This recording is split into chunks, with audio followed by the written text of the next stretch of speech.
Képzeld el, hogy ott állsz 1945-ben egy világégés után. A városok romokban hevernek, emberek milliói keresnek új otthont, munkát, reményt, és mindenki ugyanazt kérdezi, hogyan tovább. A világ vezetői tudták, hogy még egy háborút már nem bírna el az emberiség, ezért megalakították az ENSZ-t, az Egyesült Nemzetek Szervezetét. Az ENSZ célja az volt, hogy fenntartsa a békét, védje az emberi jogokat, és megakadályozza a múlt borzalmainak megismétlődését. Mára az ENSZ-nek 193 tagja van, szinte az összes ország a világon.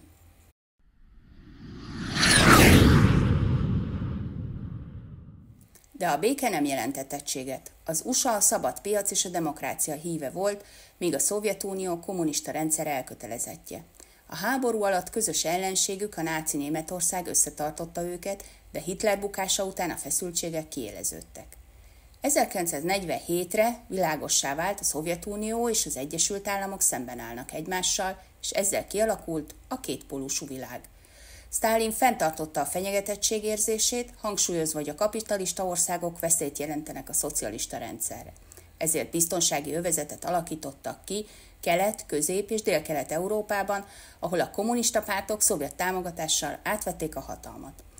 Eközben Truman elnök meghirdette a feltartóztatás politikáját, a híres Truman doktrinát, amellyel az USA ígéretet tett, hogy támogatja a kommunizmus ellen harcoló országokat. Ezzel elkezdődött a hidegháború.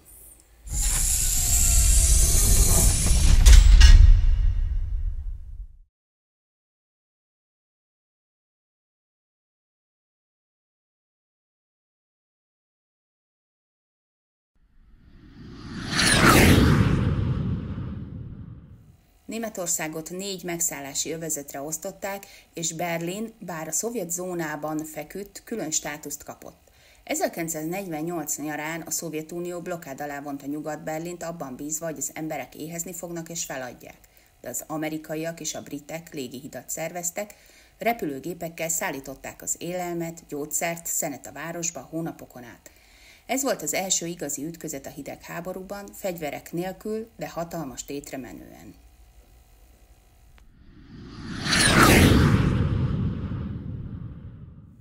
...1949-re egyértelművé vált, Németország ketté szakadt. Nyugaton megalakult az NSK, egy demokratikus állam, keleten pedig az NDK, amely szovjet mintára kommunista rendszert vezetett be. Berlinben is éles lett a különbség.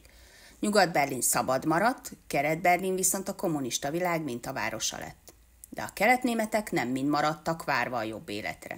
1949 és 1961 között milliók menekültek át Nyugat-Berlinbe. A keletnémet vezetés ezért drasztikus lépésre szánta el magát.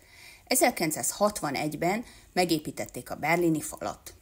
Egyetlen éjszaka alatt Nyugat-Berlin teljesen körbezárták, amellyel a világ egyik legkomplexebb határzára született meg. A fal nem csak a várost, hanem családokat, életeket is kettévágott, és évtizedekre a hidegháború egyik legkegyetlenebb szimbólumává vált.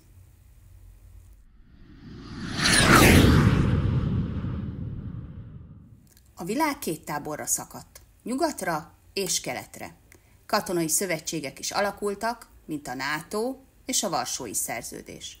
A 2 oldal versengett szinte mindenben, mint a fegyverkezési verseny, űrverseny, gazdasági verseny, társadalmi berendezkedés.